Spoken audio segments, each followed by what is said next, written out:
You too, Dad. This is something I'll have to get used to hearing very soon, and it already feels surreal. My name is Karl Baur, and I am the stepfather of a 3-year-old boy named Malachi. I have been a part of his life for 2 years, and in that time, we have both shaped each other in ways I could have never expected. To understand what this role truly means to me, you have to understand where I come from. For several generations, the men of my paternal lineage have struggled to maintain a positive role in the lives of their families. My father, my grandfather, and my great-grandfather both battled and succumbed to severe alcoholism, carrying with them an unshakably abusive nature. But how do the legacies of these shadows in my DNA echo through myself? Growing up, the relationship I had with my father was always very complicated. He and my mother had a broken marriage filled with inescapable shouting and violence. I would watch it unfold daily. My father would often twist the truth, making me believe that he was always right.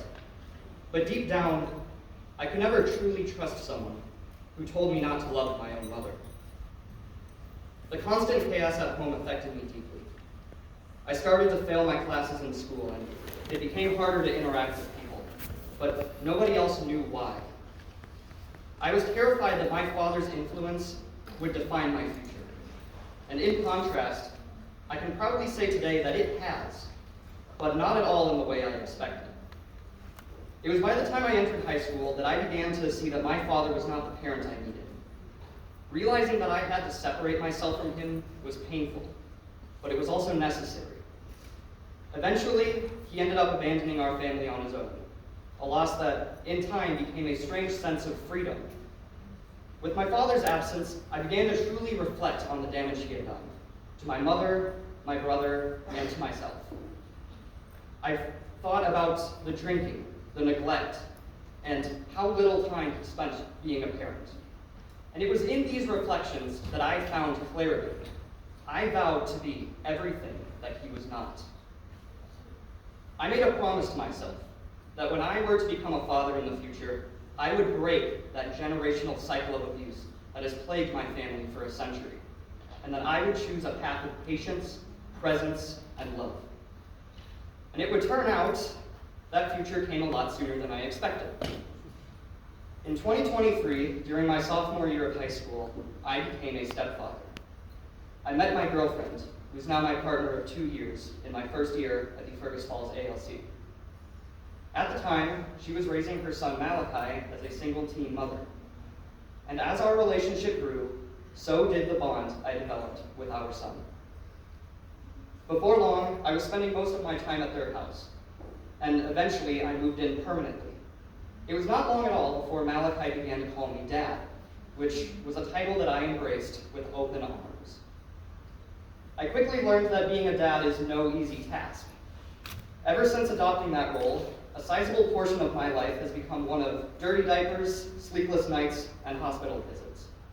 But even after all of that, I would not trade it for anything. Being a parent to Malachi has brought a purpose to my life that nothing else ever has. I've now been in his life longer than I haven't, and I've watched him grow from a tiny sack of potatoes I could haul around over my shoulder to a kid half my height who says words like locomotive and dude.